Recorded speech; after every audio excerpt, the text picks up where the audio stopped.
Welcome to Meet the Press Now. I'm Kelly O'Donnell in Washington. We begin today with President Trump hitting the road this afternoon, trying to refocus his message on the economy and affordability. That as voters sour on his economic agenda and as lawmakers criticize his administration's criminal investigation into Federal Reserve Chair Jerome Powell. Now, ahead of the president's remarks this afternoon, the White House issuing a statement declaring that President Trump has, quote, defeated the inflation crisis, heralding new economic data showing consumer prices rose 2.7% last month. Now, that's significantly lower than the 9% inflation that rocked consumers post-COVID. It's also roughly in line with the inflation rate that President Trump inherited when he took office. Stubbornly, it's still higher than policymakers want. This afternoon, the president touting his economy as a success, part of a lengthy and at times meandering set of remarks at the Detroit Economic Club. Under our administration, growth is exploding, productivity is soaring, investment is booming, incomes are rising, inflation is defeated, America is respected again like never before. The results are in, and the Trump economic boom is officially begun. We have some great things happening with housing. This will include a ban on large institutional investors buying up single-family homes all over the country and making it impossible for people to buy a home. In addition, I proudly called for the credit card companies to cap interest rates at 10% for 1 year. The president's comments come as he's recently borrowed a page from the progressive economic playbook with populist plans to cap credit card debt and to lower housing costs. In fact, the president spoke with Massachusetts progressive Senator Democrat Elizabeth Warren yesterday about some of those plans. Now, the bitter rivals finding common ground on these issues, with Warren saying she urged him to take action and the White House calling the conversation productive. However, the administration's efforts to refocus on affordability have run into first headwinds into the blowback over the criminal investigation into Federal Reserve Chair Jerome Powell. That's all, of course, tied to the testimony he gave to Congress about renovations to the Fed's headquarters and cost overruns. Some of the president's allies on Capitol Hill are speaking out. I don't think Jay Powell's a criminal. I think he's a bad Fed chair. I think he's missed many opportunities to demonstrate his own independence, quite honestly. But again, I don't like the idea of an investigation. If you wanted to design a system to cause interest rates to go up and not down, you would have the Federal Reserve of the United States and the executive branch of the United States get into a pissing contest. We don't need it. We need it like we need a hole when they're hit. If there's nothing there, and I would hope and think there is nothing there, then, this is destabilizing, and it looks like the Justice Department is being used as a weapon, and I don't want that to ever happen under any administration. Sources tell NBC News that Treasury Secretary Scott Bessent spoke to the president and is frustrated with this situation as an unnecessary distraction. Now, despite that, the president continuing to attack Powell repeatedly today. So he either is incompetent or he's crooked. I don't know what he is, but he certainly doesn't do a very good job. He either doesn't know what he's doing or it's worse than that. And you know what I mean by what. So hopefully he'll be out of there soon. If I had the help of the Fed, it would be easier. But that jerk will be gone soon. Powell's term ends in May. Joining me now from Detroit is senior national politics reporter John Allen.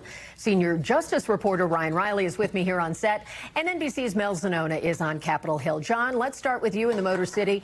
What were your key takeaways from what we heard from the president at what is an important venue for economic speeches? Absolutely, Kelly. As you well know, many American presidents have addressed the Detroit Economic Club. The motor industry, automobile industry has been such a staple of American life for more than a century. What struck me was the president wasn't really ready to lay out more details on this agenda. He's still feeling his way around affordability. There's a contrast between his boasts that the economy is great, that inflation has been defeated, and him also rolling out some of these new policies, particularly the ones that lean progressive, like you were talking about, the price controls for credit card interest rates and trying to bring down the cost of mortgages through a couple of housing things. He actually said, wait a second, I'm going to wait a week or two. I'll start detailing some of these things in Davos at the World Economic Forum in Switzerland next week, and beyond that in the weeks following it, come out with more policies. So I think he's still struggling a little bit, and maybe rolling the dice here and trying to tell folks in Michigan that inflation is defeated, that they should believe him, not their lying eyes and not their lying wallets when it comes to inflation. There was a poll that came out today commissioned by the Detroit News and a local television station that found that 2/3 of voters in Michigan believe that prices have gone up. 48% believe that the economy is weaker under President Trump, while only 38% believe that it's stronger. So he's fighting a messaging war about how well he's done with the economy. At the same time, he is admitting that there's still more to be done and asking voters to believe him that things are great, or at least will get great. It reminds me vaguely of concepts of a plan, which we think of in healthcare, and now here with some economic policies, some ideas, but not fully fleshed out, and yet he's on the road in what is now a midterm year. It is 2026. Do you think that that disconnect between the president not wanting to acknowledge that things aren't as rosy as people would like, but also trying to provide some specifics that aren't all that conservative, too, that's also part of it, do you think they are finding their footing, or is this we really do need to check back and see where this heads? No, I think they're throwing spaghetti against the wall right now, Kelly. I mean, it's not just my opinion. I mean, you watch it. One day, President Trump's doing something very conservative. The next day, he's doing something very progressive. One day, or even in the same day, claiming that the economy is in great shape, while he is at the same time promising that he will bring affordability, while he is at the same time saying that affordability is a fake word, as he did today in this speech here in Michigan, a fake word invented by Democrats. So he is very concerned about the possibility Republicans will lose in the midterm elections. But if he were to stop saying that the economy is doing well, it might feed a frenzy. It might create a vicious cycle, if you will, to make the economy worse. So, we've heard him say before that he believes he's a cheerleader for the United States and a cheerleader for the economy. And part of that is that if the president shows that he's concerned, voters may become more concerned, and the president and his party may do worse. And in many ways, that's where he's most comfortable, right? Being that salesman. John, thank you so much. Glad you were on the road for us today. Appreciate you. I want to turn now to one of the issues that has been certainly driving some of the conversation around the economy, and that is the unexpected investigation of Jerome Powell. And this came to light, of course, and Ryan is here, and you have new reporting on how did we get here. Fill us in. When did this start, and how much of a surprise was it, even to Maine Justice, the main headquarters of the Justice Department? Yeah, along with our colleague Mike Cosner, we've reported out how this was really closely held. This was not something that was very well known within the Justice Department. And, Jeanine Pirro, over the course of her time in office, has kind of gotten a reputation among career employees for actually kind of being they're being pleasantly surprised by how she's handled a lot of these investigations. I've had numerous career folks joke to me that, had you told them a year ago that, they would be very excited about how Jeanine Pirro is running the office, they might have called you crazy. But she has handled these very high-profile incidents in a very sort of professional manner. Former judge has Correct. experience. She's got that experience, exactly. And now you're in the situation where she's running this investigation, but very closely held to herself. This was not something, from our understanding and our reporting, that was very widely known, even within the U.S. Attorney's Office for D.C., which, of course, has lost a lot of people in the past year since the beginning of the Trump administration, not only through forced departures and firings of some of those January 6th prosecutors, but also through voluntary departures. So it's an office that has undergone a really big sea change. They've run into some obstacles, but now she seems to be championing this investigation, which is very much so in the president's interest and purview, and sort of running that up the chain and championing it on her own, it seems like. And we're at a point where subpoenas have been issued. And right. Do we have a sense of what offenses they are looking at? We've heard Powell say we think it has to do with his testimony before Congress. Right. And do you get a sense that the office around Jeanine Pirro had expected more of a response from the Fed when they made early inquiries? That's part of your reporting as well. They had done some email outreach and then had not heard back. Yeah, and I think that, this was around the holidays. Maybe it's not as much urgency as they were thinking, but that's basically where this investigation stands, that it is sort of Pirro who is at the center of this, but was not sort of run up the chain as it normally would be. Normally there are a bunch of these protocols, and, bureaucracies can often be a little bit much, but there are important checks in place to make sure that you're going through all these proper steps for the purposes of not making sure that an investigation isn't being politicized. But a lot of those checks during the course of the administration have gone away, of course, with the public integrity section, for one matter. Normally, under public officials, there's a protocol for, okay, make sure you're going through these boxes. We don't want to have any derogatory information unless we're actually going to go forward with a solid-based investigation. And that's just not the world that exists anymore, really, within DOJ. And investigating the Fed was never going to fly under the radar. So it is notable that the main justice had not been fully looped in. Ryan, thank you for your reporting. Keep us honest on the next developments.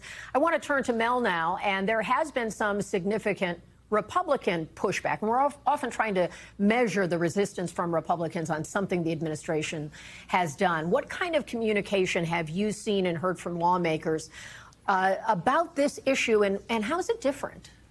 Yeah, well, what's so notable about the criticism that we have heard from Republicans is that it's coming from people who aren't normally Trump critics. That includes House Appropriations Chair Tom Cole. He's normally a very reliable ally of leadership in the Trump administration. He said he's worried that the DOJ is being weaponized, all the way to Senator Kevin Cramer. You played him at the top of the show. He sits on that key Senate banking committee. He even said himself, not a fan of Jerome Powell, has been critical of his decision on interest rates, but at the same time said he believes he's not a criminal. Now, there have been several Republicans who have spoken to Powell directly. That includes Lisa Murkowski. And after speaking to Powell, she said she believes this investigation is nothing more than an attempt at coercion. And behind the scenes, I'm hearing some grumbling from Republicans who are blaming the White House for letting this become what is now, in their view, an unnecessary distraction, especially as they try to talk about affordability issues, try to address these concerns about cost of living. They say all of that taking away from the moment at hand here. And what are you hearing about some of the specific ideas that the president has been talking about? We were saying with John, these aren't fully fleshed out ideas, but he has raised some things that are not typically in the wheelhouse of Republicans, like price caps on private industry in the credit card business, and trying to do more to make housing more affordable. What's the reaction there for some of these concepts that might not be typical talking points for Republicans? Yeah, some of these proposals already getting quite an icy reception from Republicans on Capitol Hill. One of those proposals being the idea to cap interest rates for credit cards at 10%. That's something that's long been championed by members on the left, of progressives, of Democrats. But Republicans are really resistant towards this idea. And that includes Speaker Mike Johnson, who said at a press conference today that there may be some unintended negative consequences that perhaps President Trump didn't fully think through when he's pitching these ideas. But at the same time, the Speaker also at least praising Trump for kicking around some ideas. Just watch. I wouldn't get too spun up about, ideas that are out of the box, that are proposed or suggested. The thing about this president is he's totally transparent, and he says often what he's thinking out loud. But it's not just Republicans who are skeptical about Trump's new affordability push. Even some progressives like AOC, who normally would be supportive, at least on the substance of some of these proposals, says she thinks Trump is just in a panic and that he should not be taken very seriously. Mel, thank you so much for bringing us up to date on that. We'll be checking back with you many times on these important issues. And coming up, President Trump tells protesters in Iran to keep protesting and that, quote, help is on the way. And an intensifying crackdown by the Iranian regime that has reportedly killed thousands of demonstrators. Plus, ICE under fire. Minnesota and Illinois take the Trump administration to court, arguing that its immigration enforcement operations have crossed a line as progressives in Congress threaten a government shutdown over ICE funding. You're watching Meet the Press Now.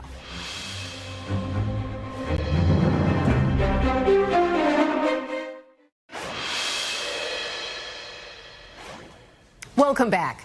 The reported death toll from the nationwide protests in Iran has skyrocketed as the regime in Tehran continues with its brutal crackdown on dissent.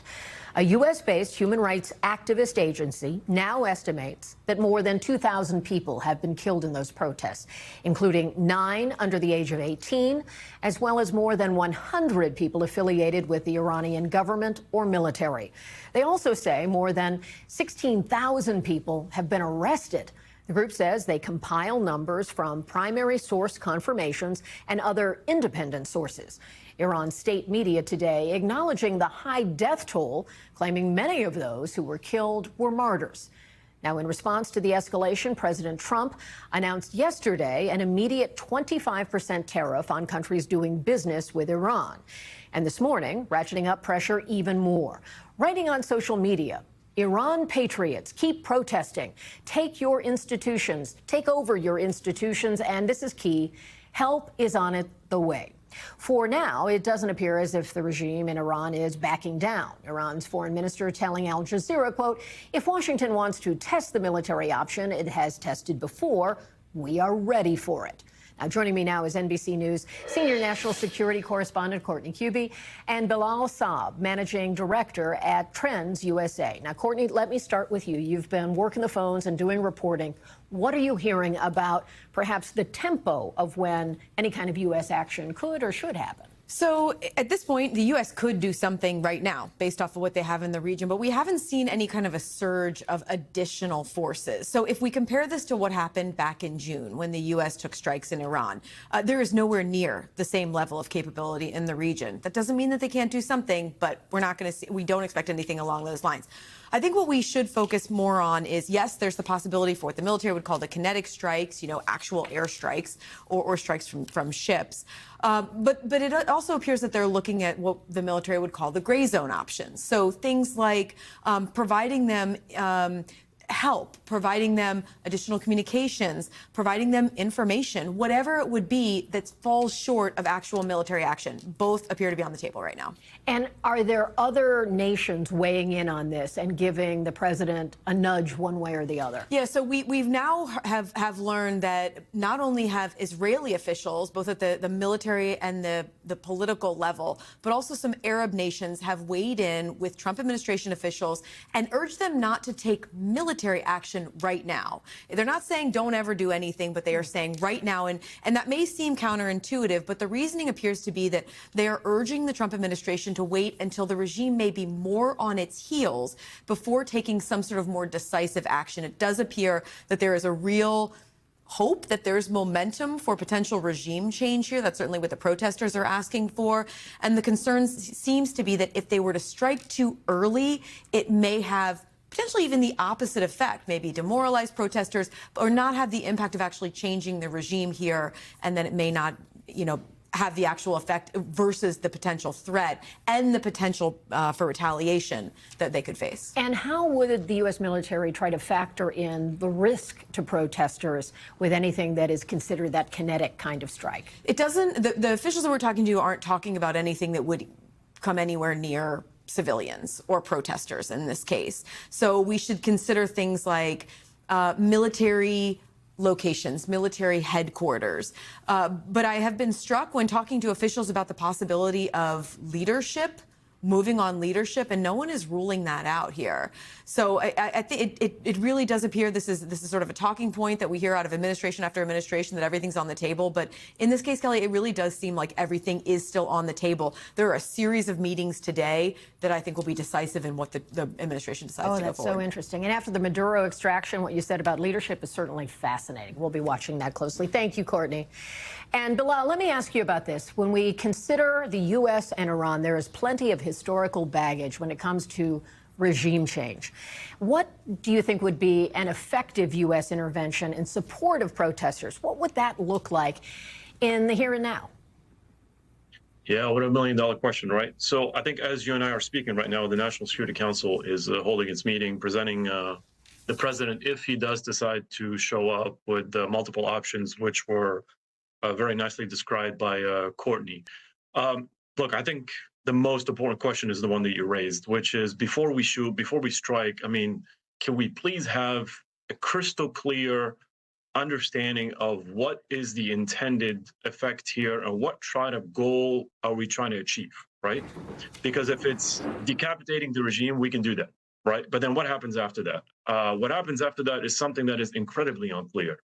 Then we could also seek the objective of just changing the behavior of the regime. So keeping some elements within the regime intact, right? Coming up with some kind of a deal with them, but then making sure that we communicate to them that we have the condition that you will have to change your entire destructive agenda abroad. I don't know if they would agree to such a deal. President Trump himself and his press secretary mentioned that there were some elements that have reached out to him privately asking for a deal. He said, I'm not interested right now. I don't want to meet with you until you stop the lethal force. Something's got to give. But he's cornered himself now where I would find it incredibly difficult to believe that he's not going to strike. He has to strike. Otherwise, he's going to look weak. He's going to look like he's bluffing. And you know, with that president, he doesn't want to look like he's weak.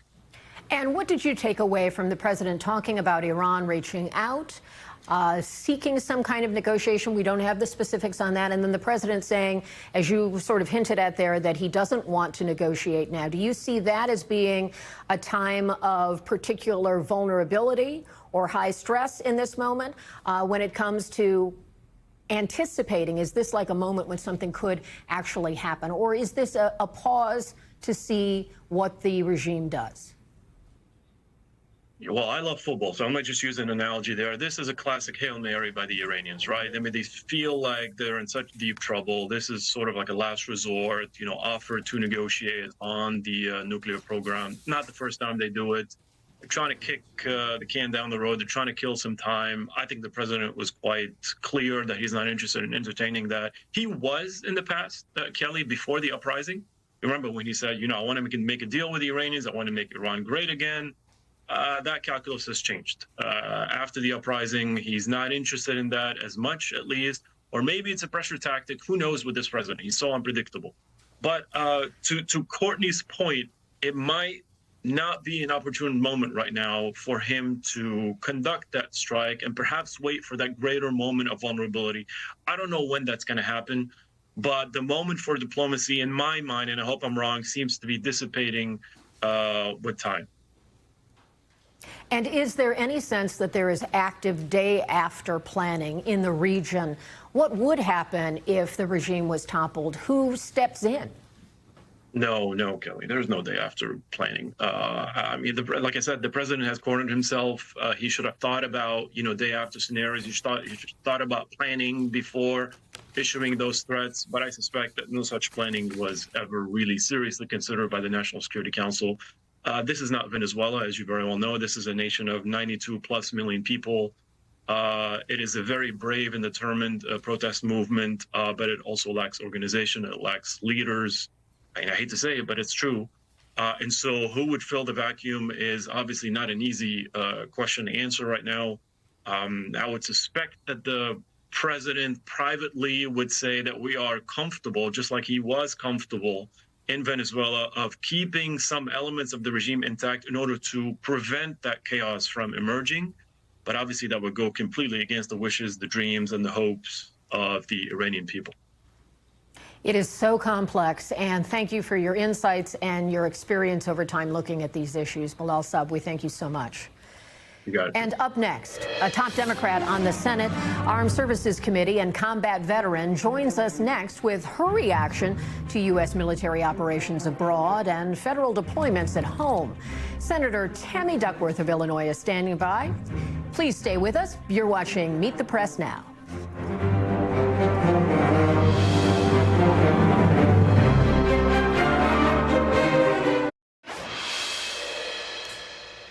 Welcome back. The states of Minnesota and Illinois are fighting back against the Trump administration's escalating deployments of immigration agents and officers to their cities. This is a look at some demonstrations out of Minneapolis just moments ago.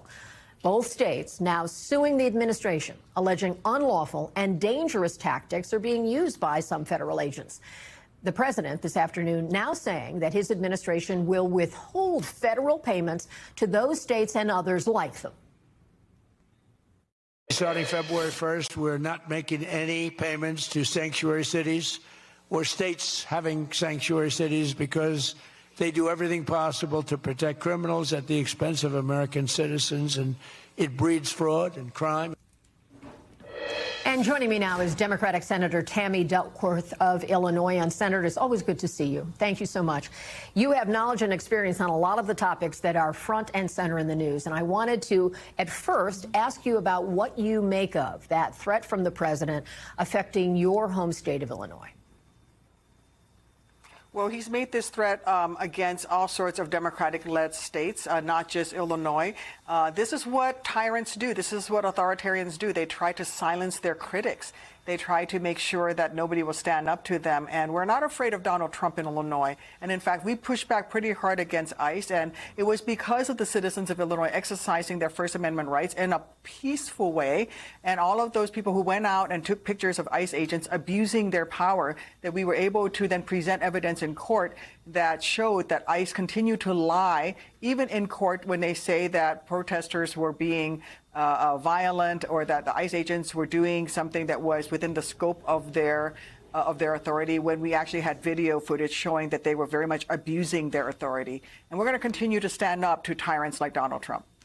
One of the levers that you have in Congress is funding the department that puts these officers and agents in the field and backs the policy. And some of your colleagues have talked about withholding that funding as one tool. And Senator Cory Booker of New Jersey is one of those. Let's listen to what he had to say.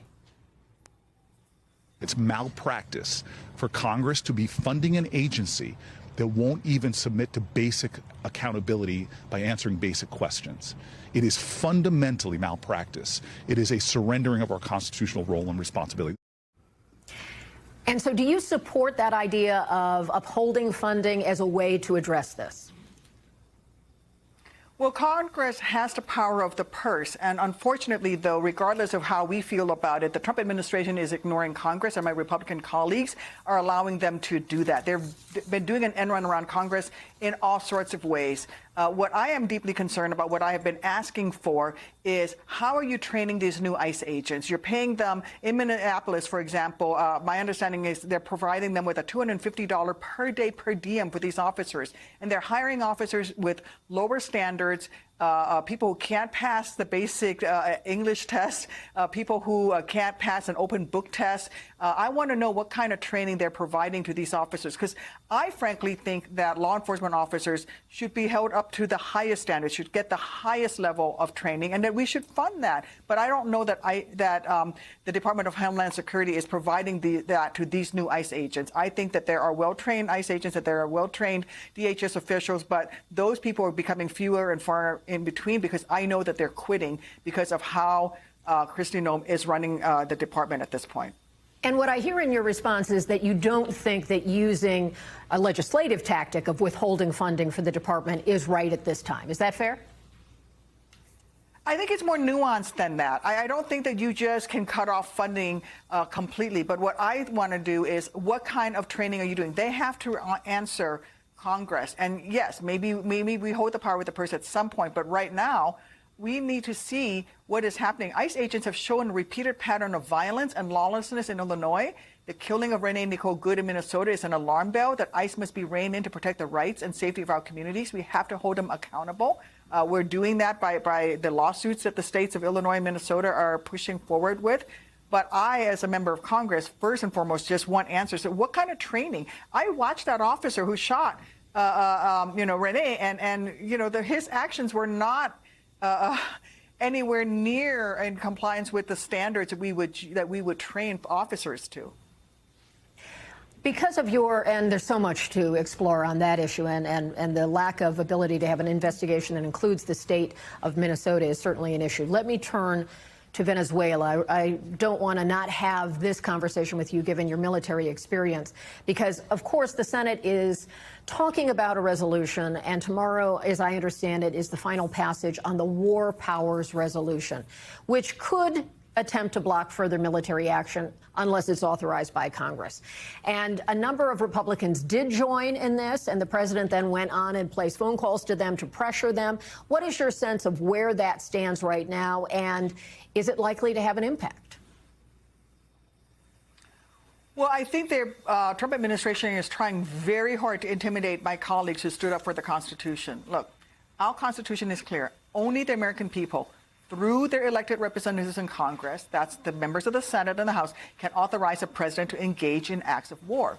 It entrusts them with this solemn responsibility because it is the American people, not any single occupant in the Oval Office, who will be forced to live with the consequences of those decisions.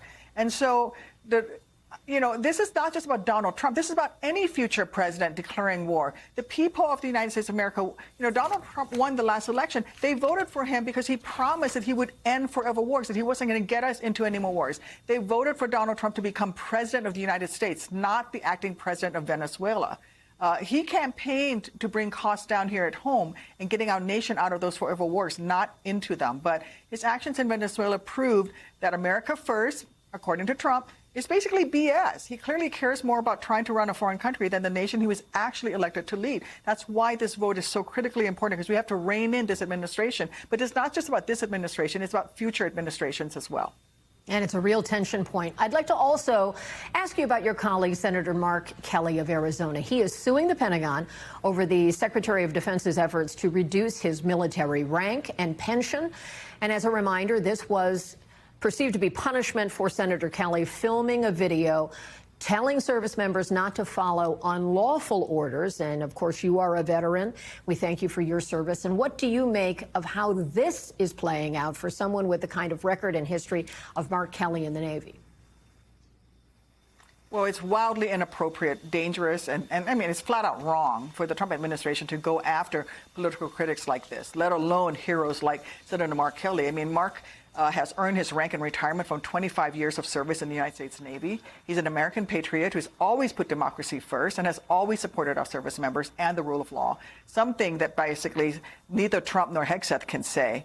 And this is what tyrants and this is what authoritarian regimes do. They try to silence political critics, especially those who sacrifice for their nation. This has no place in our democracy. Think about it. If they can do this to Mark Kelly, an American hero, an astronaut, a man who flew combat missions, multiple combat missions, what message this sends to the American people? We don't stop them. It tells the average American that, hey, if they can go after Mark Kelly, they're going to come after you. They're going to come after you and your neighbors. So you better shut up and let this president get away with whatever he wants to do. And we're not going to let that happen. When I served in the military, when I declared my allegiance to the United States and I was willing to die for this nation, it wasn't for any one president. It was to defend the Constitution. And the most patriotic thing you can do as an American is your First Amendment right to speak your mind. And they're attempting to stop that. And they're trying to go after somebody like Mark Kelly to shut everybody else up. And that is being tested in many ways. Thank you for spending time with us and giving us your views. We appreciate it so much, Senator Tammy Duckworth.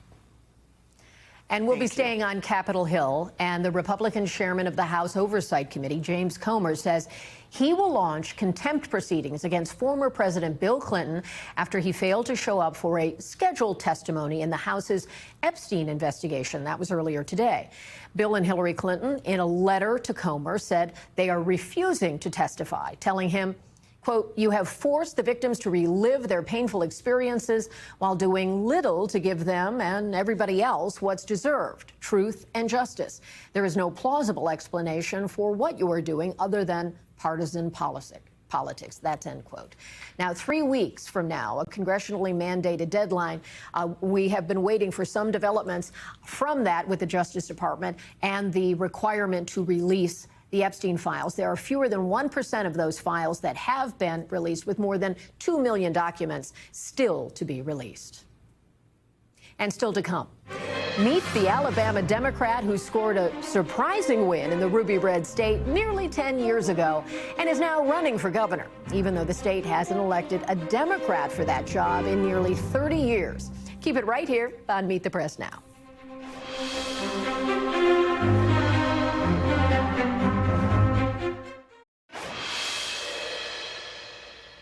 Welcome back. You know, of course, this is a midterm year, and former Democratic Senator Doug Jones launched his campaign for Alabama governor late last year, looking to flip that deep red state while also setting up a potential rematch with Senator Tommy Tuberville, who announced his own gubernatorial campaign in May. Now, remember, the former senator lost his re-election campaign to now Senator Tuberville by more than 20 points back in 2020, a year where some other Southern Democrats were able to make major gains, including in neighboring Georgia. And joining me now is former Senator and Democrat and now gubernatorial candidate Doug Jones of Alabama. Thank you so much for making time to be here with Meet the Press Now. My pleasure. Thank you. Good to see you. And of course, we're stating some of the obvious here. This is tough terrain. You're facing an uphill battle in deep red Alabama. You don't need me to tell you that, sir. So what does your path to victory look like? You know, this path to victory, quite frankly, is the same one that we took in 2017. You know, Alabama had not elected a Democrat in 25 years when I ran in 2017. We were able to talk about the very things that Democrats are focusing in on now, and that is kitchen table issues, affordability, building coalitions among everyone in this state from one end of the state and every zip code across the state. And people are responding to that. People are concerned about what they see going on in Washington, D.C., but more importantly, they're concerned about how to feed their families, how to clothe their families, and their health care, which is a huge cost. So the whole issue of the affordability and kitchen table issues is going to be a big issue. And quite frankly, I think people are ready for a change. People in Alabama do not believe the folks in Montgomery are listening to them and attending to their needs as opposed to the special interests that control most everything down there. And sometimes context is very important. And the last time that you won statewide in those conditions you talked about, you were up against what we could call a deeply flawed candidate in Roy Moore. And he had been facing sexual misconduct allegations. And you'll likely be facing off after incumbent Senator Tuberville, the football coach. And you lost to him in 2020 by more than 20 points. So why is this race going to be different now? Is it those kitchen table issues you just talked about, or is there something bigger happening? No, I think there's a combination. I think certainly the kitchen table issues are huge. But, you know, look, all politics is personal. So people want to know, what are you going to do for them and their families? Not in a selfish way, but a survival way. That's what they want to look at. But look, you know, Tommy Tuberville is as deeply flawed as Roy Moore. Not in the same way. But he now has a record that is deeply flawed. People of Alabama are going to be re-educated about those flaws, about the times they withheld military nominations, promotions for almost a year, about all of his day trading and while he was on the Agriculture Committee.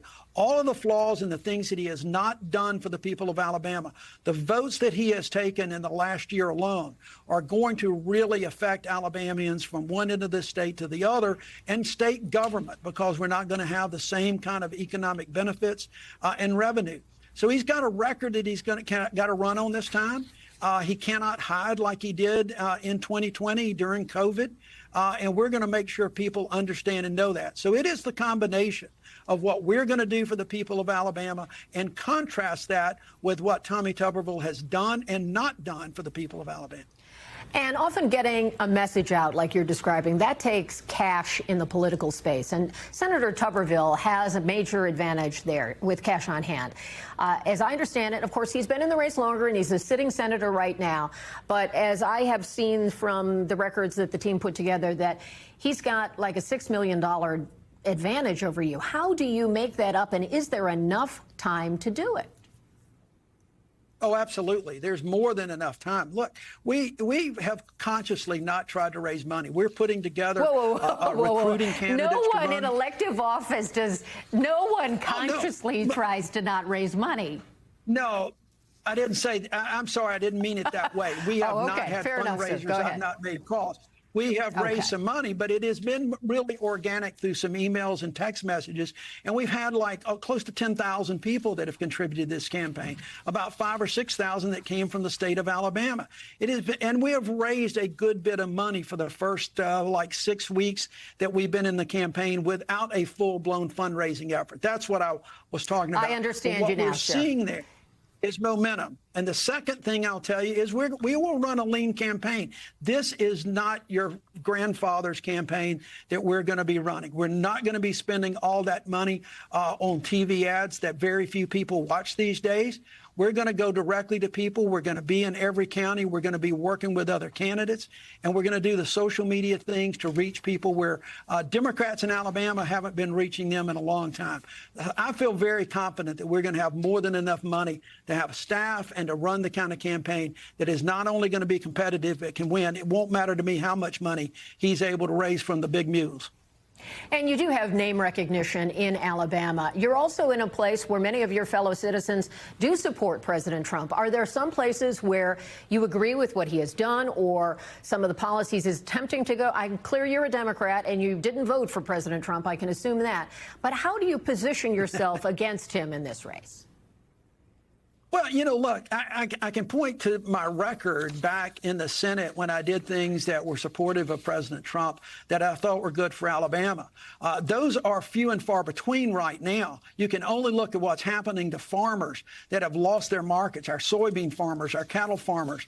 They are hurting right now. And I am not going to support the president's policies that are going to hurt Alabama farmers. The cost of living has gone up under this president. There are all manner of things. And yes, people voted for him, but I can guarantee you that there are folks now looking to see whether or not there are alternatives because they are concerned about their families. They're concerned about where the next meal is going to be. They're concerned about the jobs. And the young people in this state, like the rest of the young people in this country, are very concerned about AI. And this state's not doing very much at all to address the coming issues that we're going to have with our workforce and with AI. There is a lot out there. There's a lot of consternation. I'll give you one example. A man that I met with the other day, he was just taking up the money as I was leaving the parking at the hospital. He looked at me and says, Doug, I hope you're getting back into this game because I vote for Republicans. I've been conservative all my life. He said, but this guy in Washington is scaring the hell out of me. That is not an unusual sentiment right now across the state of Alabama. And we're going to make sure that we're going to be addressing the concerns and the needs of the people in this state everywhere we go. Well, we are certainly deeply interested in these races around the country. Thank you for being part of our Meet the Candidates series and letting us know your thoughts and views. Appreciate it. Good to see you again, sir. Good to see you. Take care. And we have much more news coming up. Please stay with us. You're watching Meet the Press Now.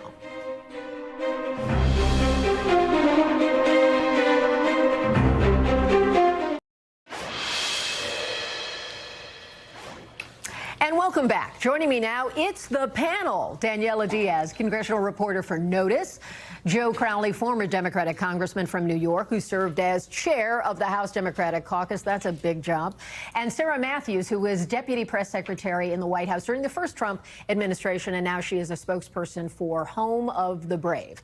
So welcome all. Great to have you here. Sarah, let me start with you. The president put out a statement today that said, quote, the inflation crisis has been defeated. Did he go a little too far there, or is that a sense of where things are headed? It appears like he is repeating the same mistakes of the Biden administration, where he is trying to gaslight the American people on the economy.